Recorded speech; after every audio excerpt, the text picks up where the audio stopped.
ঘূর্ণিঝড় রেমালের দাপটে ভেঙে পড়ল পুকুর পাড়ে গাছ, রাস্তা বন্ধ। ঘটনাটি হুগলি চুঁচুড়া পৌরসভার ৫ নম্বর ওয়ার্ডের তেওয়ারিপাড়া অঞ্চলের।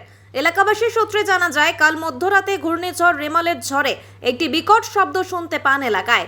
আজ সকালে উঠে তারা দেখেন ওই অঞ্চলের উপর পুকুর পাড়ে একটি গাছ ভেঙে পড়ে আছে। সাধারণ মানুষের যাতায়াতের পথ বন্ধ হয়ে পড়ে দ্রুততার সঙ্গে এলাকাবাসী, স্থানীয় জনপ্রতিনিধি ও হুগলি চুঁচুড়া পৌরসভায় খবর দেয়। আজ দুপুরে দেখা যায় হুগলি চুঁচুড়া পৌরসভার পৌরকর্মীরা ঘটনাস্থলে এসে দ্রুততার সঙ্গে গাছ কেটে পথ খোলার কাজ চালাচ্ছে। কোথায় যাচ্ছিলেন আপনি?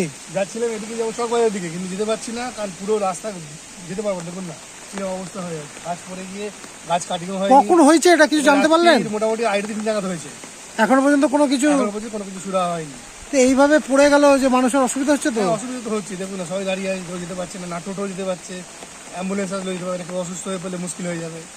কি চাইবেন? এটা অবশ্যই এক্ষুনি কেটে নিয়ে এটাকে তাড়াতাড়ি করে রাস্তাটা ক্লিয়ার করা যেতে চাইবে। কি নাম আপনার? আমার নাম দীপঙ্কর ভট্টাচার্য।